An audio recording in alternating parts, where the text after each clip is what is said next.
Welcome to Rock Solid, the Round Rock Business Leaders Podcast.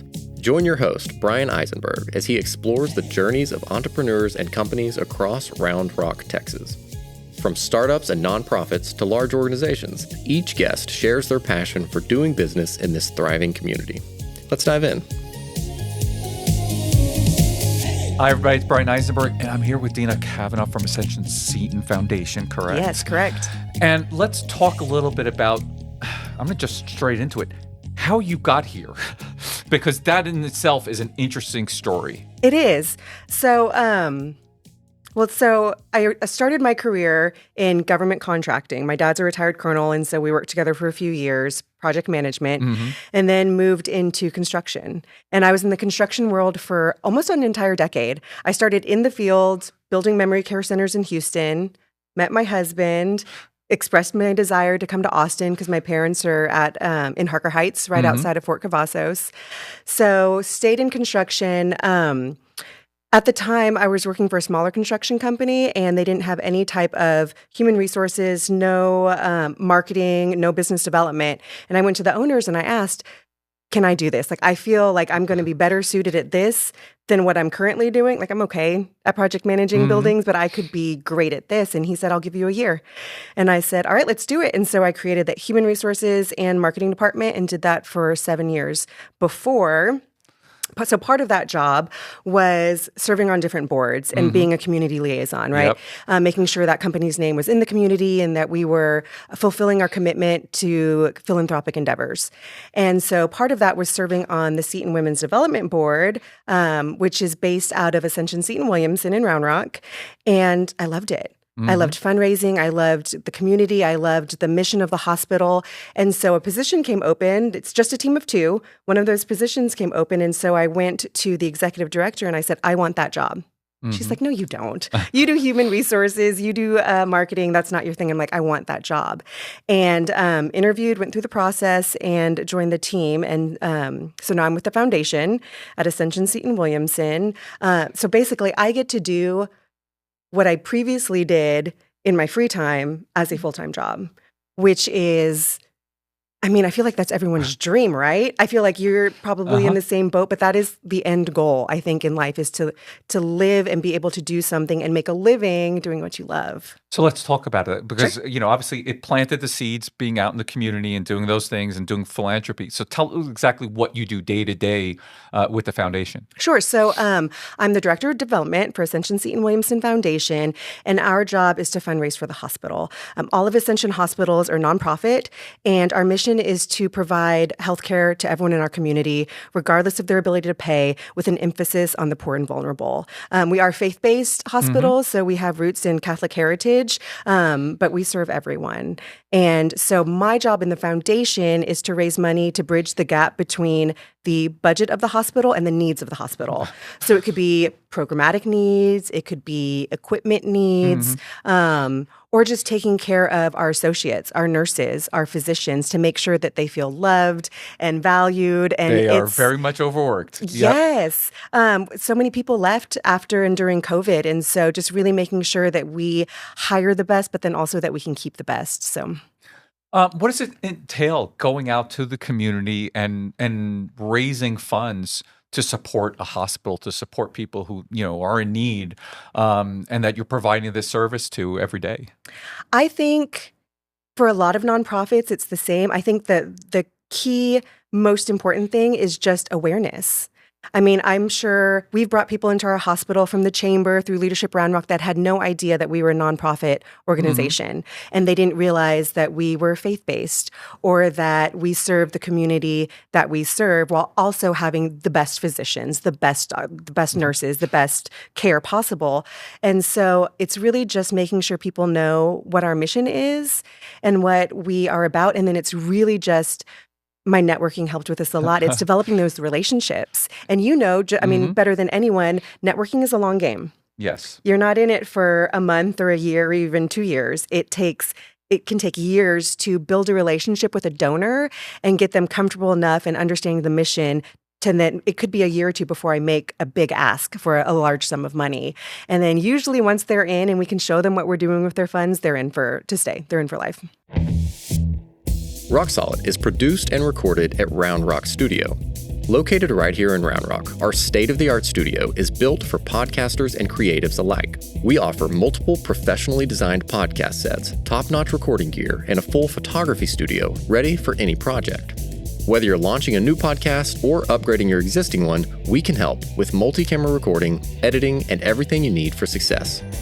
Record with us at Round Rock Studio, your local podcasting partner.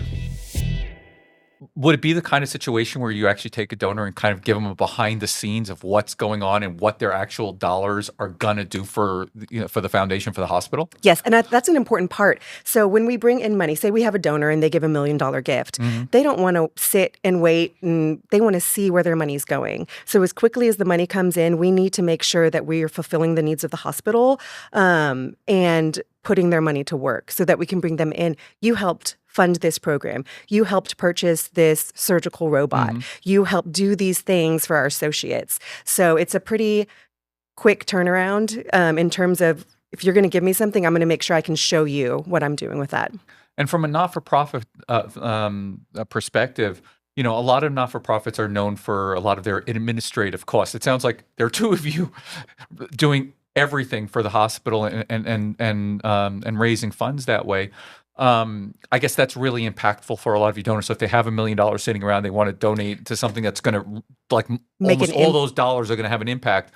Well, and what's interesting, so Ascension is a national organization, and they believe in the mission so strongly that our overhead cost is paid for by Ascension, so that every dollar that we in the foundation raise stays in the hospital. Okay. So we are a team of 2 at Williamson. We have 5 different foundations that support the hospitals in Texas. And then we have some different teams that support us. So all in, we're about 40, 50 employees in Texas working for the foundation.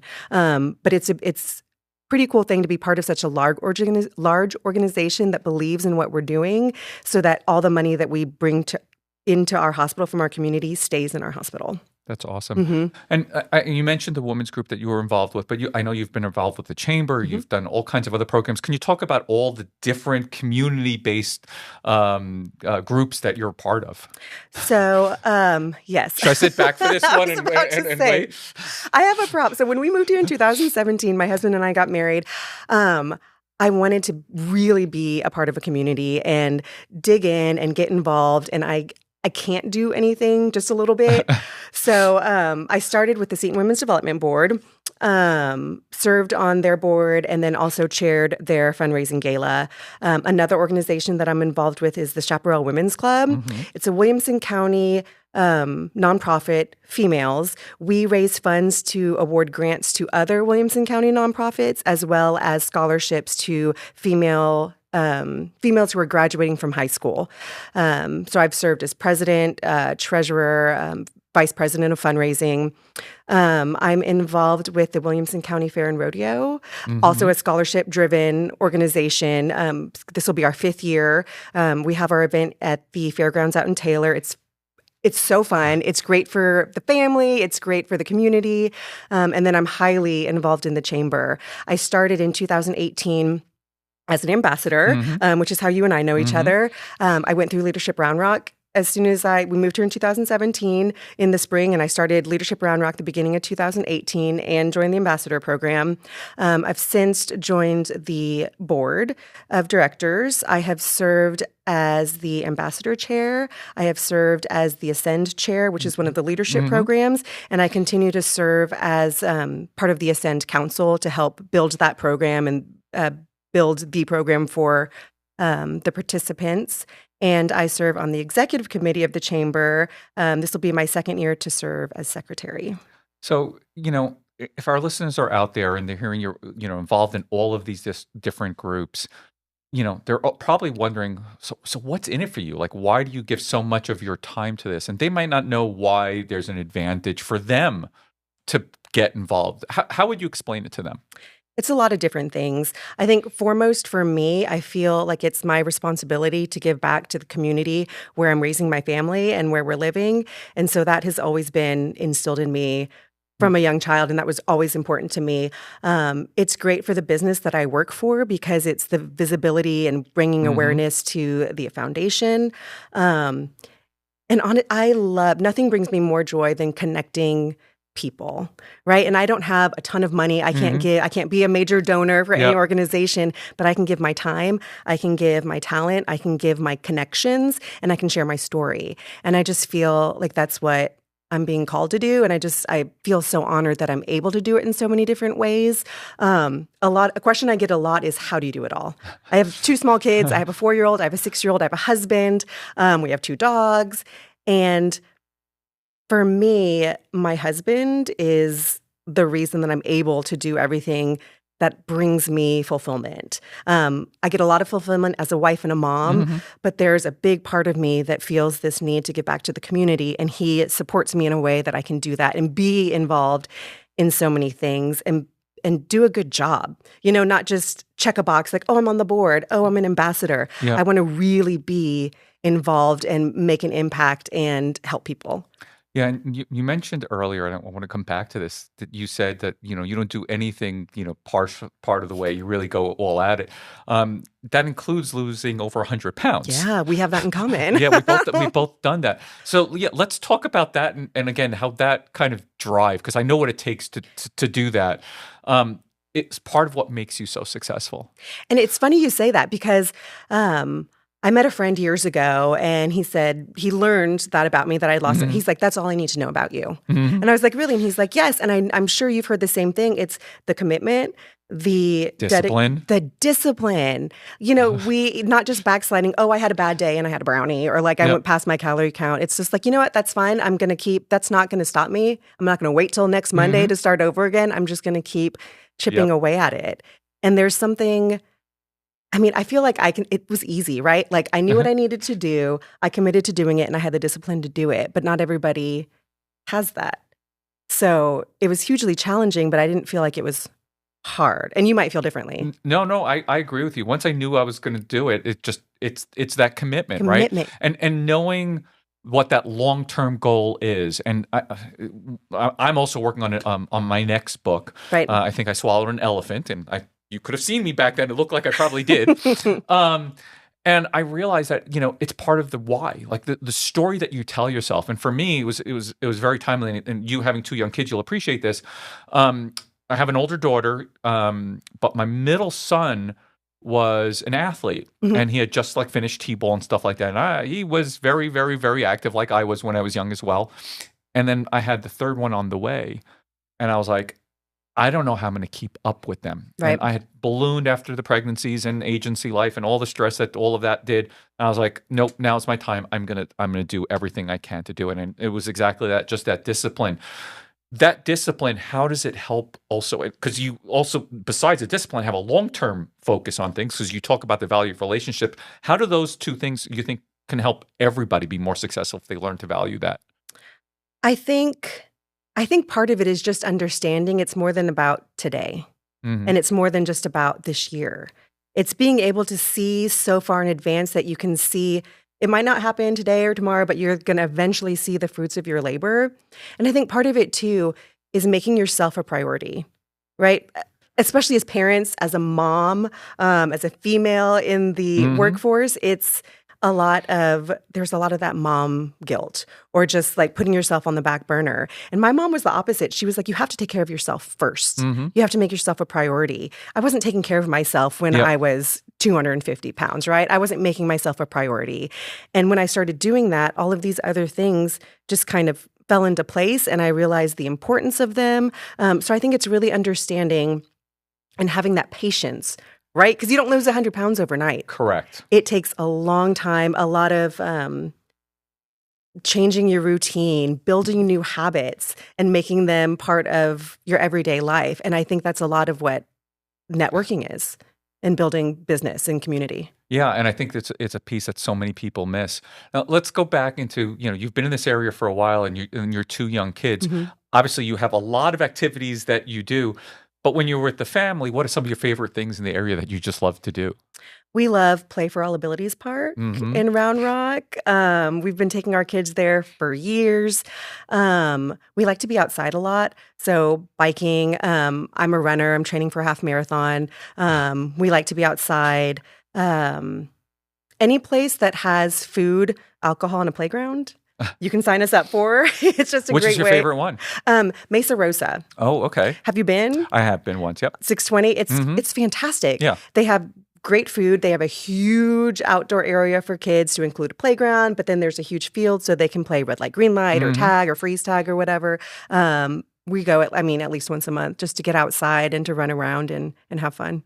Now, another part you mentioned is the importance of your family and that brought you here. And your parents are part of military. And this is an area that has a lot of military or former military presence, which is also sparking some of new industries coming from here. So can we talk a little bit about that? Because obviously, I don't come from that background. So I'm curious what that attraction is and why it's so important. In terms of being part of the military? Or? Part of the military and part of the influence in this, in this area of the country. And what's so interesting about the military and why I loved being able to be a part of it growing up is it's everybody, right? There's not one demographic that joins the military. It's literally all of them. And so I was able to grow up in a place and in an environment that was so diverse. I feel like sometimes the diversity can be lacking when it comes to leadership or when it comes to leadership roles, which is new to me because growing up in the military, it was so diverse. Yep. And so I think that especially our community being so close to a military installation and bringing in the Futures Command and all of those things, I think that's bringing in the diversity too, diversity of mind, diversity of ideas, and then diversity of people. Yeah, it's been brought up on the podcast several times. We had Darwin Tanksley here, Entrepreneur of the Year, Love him. a couple of years ago. Yeah, and he mentioned, if he could be successful here in growing up in Taylor, but born there, growing up in Round Rock, this is one of those things. Like this community is so accepting of diversity. What's in the water? Why is that? Why do you think that happens here? Probably more than I don't know where you came from, but why is that happening so much here? I think Round Rock is really unique in that Round Rock, it's a place for people. There's this sense of community in Round Rock that I don't think you find other places. People genuinely caring for other people, people taking care of other people, and wanting other people to succeed. It's like I want to be successful, right? Like I'm an Enneagram 3, like I'm an achiever. I like to take care of business, but I want to bring people alongside me. I don't want to succeed. It's really lonely to be successful by yourself, right? Like I want to bring this community with me. I want to bring people alongside me so that we can all be successful. And I think that vision is shared by the community of Round Rock. Yeah, and the leadership as well. Absolutely. And, like you said, you had been part of the Ascend program and Leadership Round Rock. What is it about what you've learned there that helps set up this leadership to have that kind of focus on the community and having an impact? I think, so for Leadership Round Rock, I think that was a lot about building your network and understanding the needs of the community and kind of thinking through where I can add the most value. And then Ascend, the secondary leadership program, it's more intimate. I have this desire and this person can help me achieve this goal. And so it's more personal, it's more in depth, really drilling down. And some of the connections that I've made through both of those programs, some of my best friends, some really influential people, but then also making sure that they see me. They see me and they know that I want to help. Yep. I'm going to get my hands dirty. Like I'm going to find a way to make a difference in this community, and it's mutually beneficial for all members. Have you done Leadership Round Rock? I have not yet. You should seriously consider it. And it was interesting. I went through the program with some native Round Rockers. Okay. And it was interesting that they learned things about this community, whether it be history or nonprofits or businesses or infrastructure, that wowed them. And they've lived here their whole lives. I feel there's nothing bad that could come from being a part of Leadership Round Rock or Ascend. So for our listeners out there, and they maybe want to get the most out of, whether it's they're here in Round Rock or in there's some other community, because I expect this podcast to go way past just what you can learn from Round Rock. What would be the biggest lessons you've had for driving? Because you've really taken that, the bulls by the horn and driven your success. Right. What do you think they can learn from you that would impact them tomorrow? Being willing to say yes, Mm-hmm. saying no when it's appropriate, when it makes sense, but when it makes sense to say yes. But then also making sure that you make your intentions known.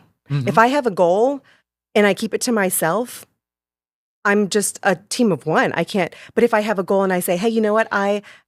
In 5 years, I would really like to be in this place. And that way people know and it's out there. It's like, oh, well, I know so-and-so who could help facilitate that. Yep. So just being able to share your goals, because especially in this community in Williamson County, if you put it out there, people will come help. And if they know you're willing, then they know that they can call you and count on you. And I think it fast tracks your success and your attaining your goals. Yeah, I would say that probably one of my superpowers over the years has been that network and always willing to put people together to no benefit of my own, right? But if they can help each other, why not? And I think, having been an entrepreneur for 30 years, especially when you start getting overweight and all that, sometimes you feel very isolated. If you're feeling that way and you just want to kind of change your world, I say the first thing is get involved in some kind of a community type aspect, because yes, once you're surrounded with a team, it's a much easier sport in life. Yes, and just being willing to learn, Mm-hmm. right? Staying malleable, not just being so stuck in it, but being willing to hear other opinions, other values, and just being willing to help others. I love that about this community and about you, and I think it's just a beautiful thing. Okay, I'm going to ask you one final question. Sure. Your favorite hidden gem that maybe not a lot of people think about in the area that you would recommend to somebody who just... I don't even have to think about it. Okay. It's the Ruby Bar. Have you been? I have not, actually. It is. It's downtown Round Rock. Yep. It's right on Brushy Creek. It's Ruby Hotel and Bar, so it's Yep. a great boutique hotel. But the bar is fantastic. They have amazing craft cocktails. There's always somebody to visit with there. Their bartenders are amazing. Their staff's amazing. I was there last night. Yep. It's a hidden gem in Round Rock, and highly recommend to everybody. Awesome. If people want to learn more about you and what you do in the foundation, where can they get in touch with you? So I'm all over social media. I'm very active because people need to see my kids. They need to know what they're doing. They're adorable. So Facebook, Instagram, LinkedIn. Yeah. Awesome. Thank you so much for spending your time with us today. Thank you. I appreciate it.